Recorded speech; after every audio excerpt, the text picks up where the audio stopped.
And a very big welcome to the Wolfpack listeners with a new episode of A World Gone Mad, Season 1, Episode 31. I'm your host, Jeff Allen Wolf. I'd like to take a moment to start off this episode, unfortunately, with some sad news.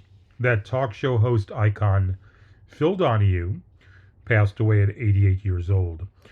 He was surrounded by his wife of 44 years, Marlo Thomas, the actress and advocate and activist, his children, his grandchildren, and his beloved golden retriever, Charlie. Phil basically opened up the world for talk show hosts in the daytime like Oprah Winfrey, she stated as such, and others by bringing serious issues to daytime talk shows. Not just, lighthearted frivolity. So rest in peace, Phil. I'm sure you're up in heaven interviewing all the famous, important people. Thank you for everything.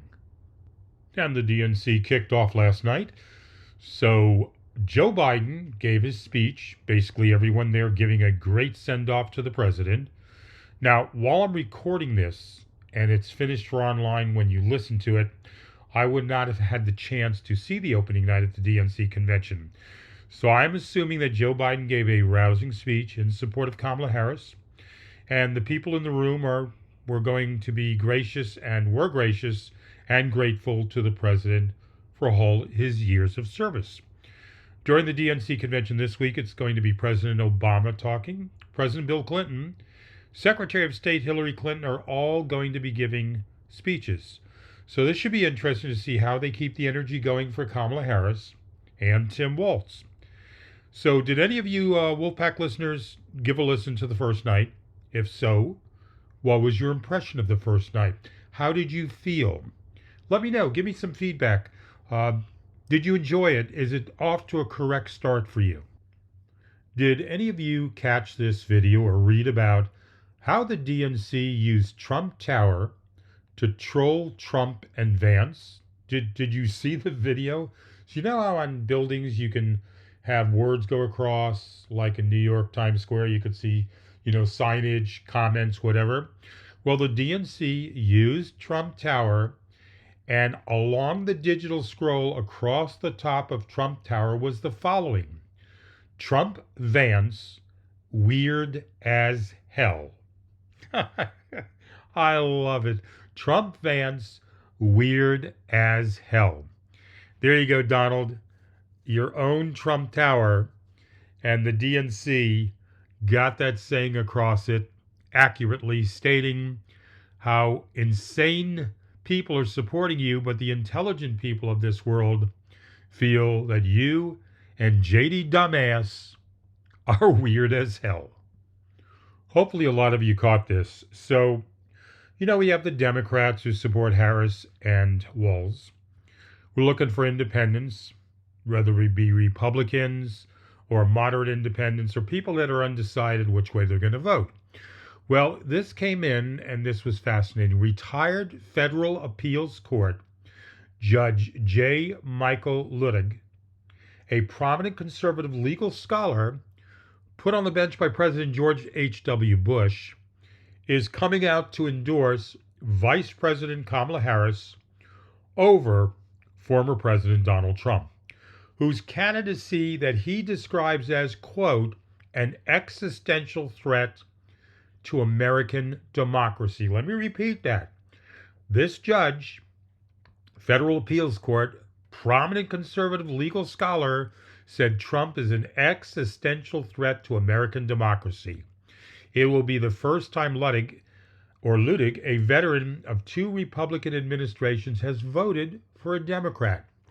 From the judge, his own words: in the presidential election of 2024, there's only one political party and one candidate for the presidency that can claim the mantle of defender and protector of America's democracy, the Constitution, and the rule of law. Ludig wrote in a statement obtained exclusively by CNN, and he continued, as a result, I will unhesitatingly vote for the Democratic Party's candidate for the presidency of the United States, Vice President of the United States, Kamala Harris. The judge said his decision to publicly back Harris was a matter of knowing right from wrong and acting in accordance. Now, what's interesting further about the judge, he cared less about Harris's policies and more about the Constitution and upholding right and wrong and the rule of law. We're slowly seeing conservative Republicans and other people you wouldn't expect to vote democratically making that choice. So let's see how wide the cracks of the dam happen, how fast before the dam breaks, where major amounts of Republicans endorse Harris.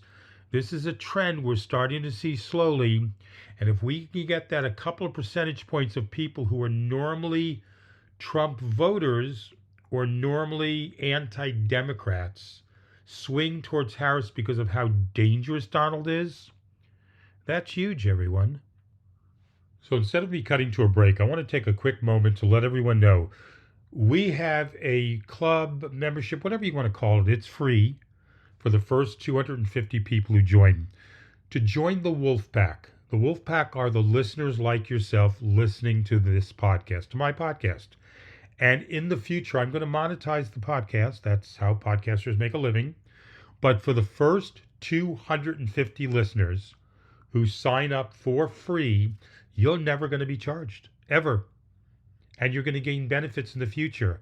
That if there's something out there and that I can get a discount to you because you're one of the original members of the Wolf Pack, that's an added bonus. So how do you do this? Guys, send me an email. It's not hard. Nobody uses email anymore? Come on. AWorldGoneMadPodcast@gmail.com. AWorldGoneMadPodcast@gmail.com. Say Wolfpack. Give me your first name, where you're listening from, that you want to join, and I will make you an official member, or rather unofficial member of the Wolfpack. When we get the official link out, I'll send it to you. We have only the first 250 people that I'm letting in to do that. And we're growing rapidly for the group of people I did when I told about this last week. So please become a member of the Wolfpack for free. Okay? All right, let's continue. Well, this was announced, and I wasn't thrilled about it. I don't know how you felt if you saw it. But the sentencing in the hush money case against Donald Trump is coming up September 18th from Judge Merchan. I don't believe there's going to be any sentencing handed down for the following reason.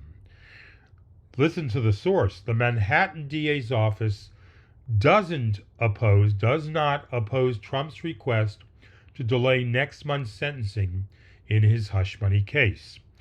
Now, Manhattan prosecutors are not explicitly opposing Donald Trump's proposal for a sentencing delay in the hush money case until after the presidential election, which Donald wrote. So they're not blocking that.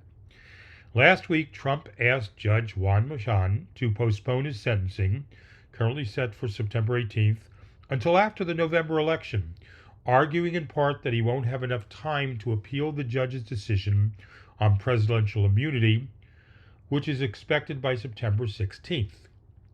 Now, if Merchan agrees to move the date, it could mean that Trump won't be sentenced at all until well into the future.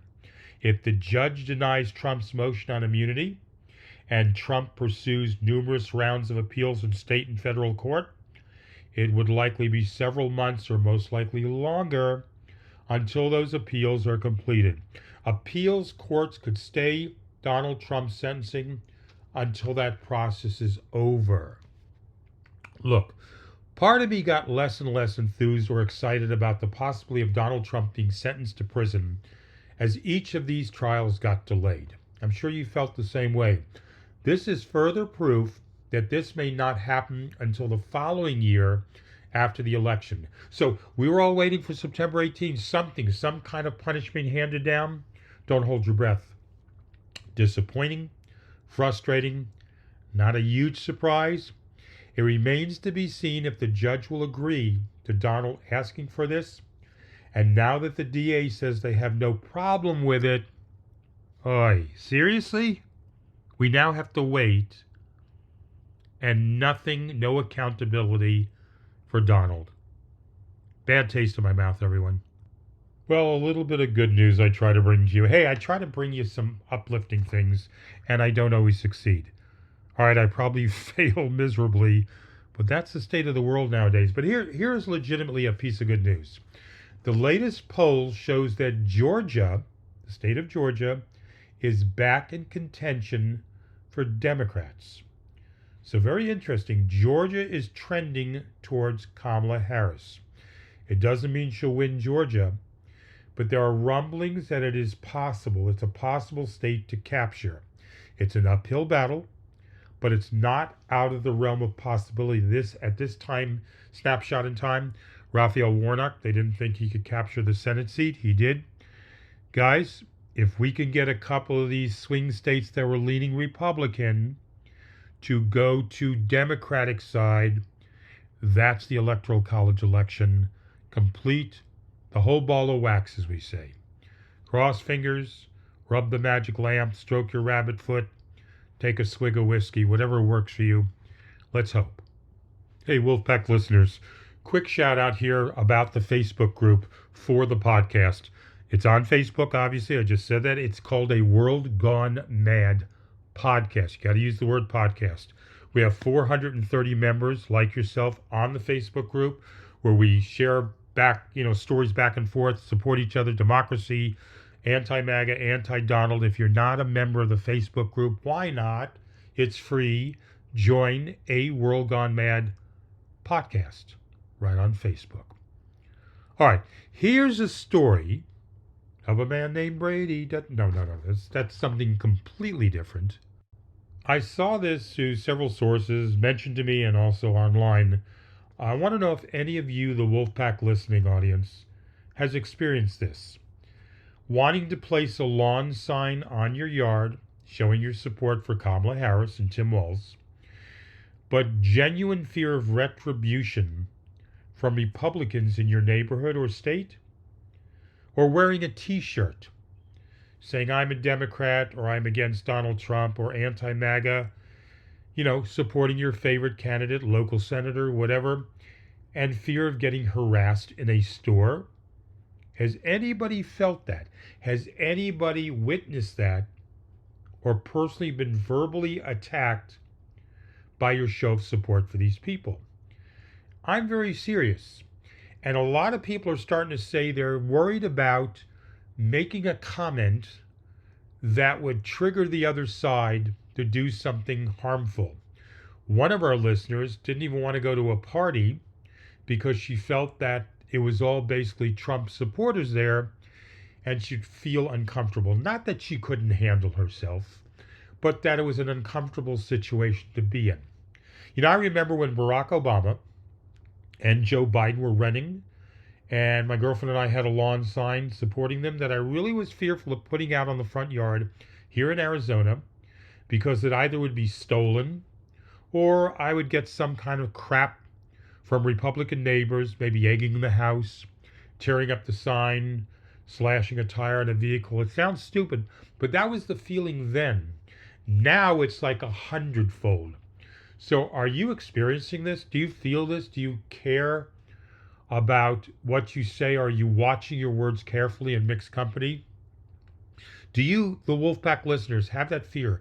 It's about sticking your neck out. We're all Democrats supporting our candidate, but where we live, it wouldn't go over. What has been your experience? Have you in your area had this problem, and has rhetoric ramped up in a dangerous situation yet? Have you experienced any of this to any stretch of the imagination? And I ask this because I also came across something else on social media. Hear me out on this. I of course glance at social media because that's what I do with my podcast. And I came across on one of the Facebook groups a post from someone who basically said the following. I am not making this up. This is what they posted. If you are not voting for Donald Trump this November and you're not MAGA, then you are a communist and an enemy of the state. Holy crap. Is this the new norm? Have we reached a level of that much hatred from the other side? The misguided ramblings of people who bought hook, line, and sinker everything Donald tells them. I stated this several episodes and I titled it, Are We in a New Civil War? Well, seeing from the comments online, or the palpable fear or tension in the room, where if we do one wrong thing or say one wrong thing, that would be the spark that lights the flame, that blows up into a roaring bonfire, that creates verbal abuse or possibly even physical abuse from the Republicans who are lost in the quicksand of Donald Trumpism. So I need to hear from you. Email me. Let me know. There's also a little texting thing. You could text me a message on some of the apps you're listening to the podcast on. Do you fear showing whose side you're on or allegiance to the Democratic Party? Let me know. I'd like to share some of these stories of where we are in our society right now in America if you're experiencing that problem. Before I close with one more story, I want to remind you of one thing. If you're listening on Spotify or Apple, could you please rate or rank the show? And on Apple, you can leave a comment. On Spotify, unfortunately, you can't yet.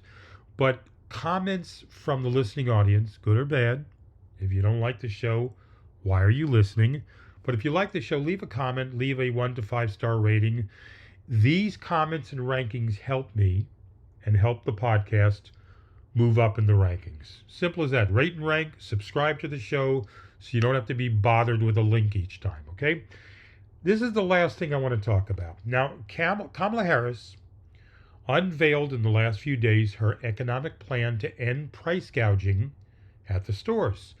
But several economists came out and were urging her to change that because they said it could damage the economy and create shortages of food. They weren't very thrilled with her economic policy that she released. Now, Kamala Harris is right now in the euphoria phase with the massive energy surge going through the Democratic Party since Biden stepped down and she took over the position. But she's now, with the next few days and weeks, has to be careful of whatever plan she unveils to the public. They have to be rock solid, her policies, or that could cause her numbers to drop versus Donald. Now, the focus has not been on the details yet on her, but more on the brushstrokes. Okay? She needs to put the nose to the grindstone, concentrate on solid plans for immigration, gun control, the economy, the pricing of things in our society. This is key. If she puts together a winning formula, she keeps her momentum going. I'm not putting her down. I'm just saying right now, the energy momentum is going well, but they're starting to see a little crease where economists are balking at her economic plans. She has to show she has the mettle and release policies that resonate with the majority of Americans. So come on, Kamala. Come on, Tim. Keep it going. Everyone's listening, but now they're watching for details. And we want to hear all the little dots of the I's and the crossings of the T's, okay? I'm going to be back with another episode, as usual, of A World Gone Mad. And I'm your host, Jeff Allen Wolf. And until next time, stay hopeful.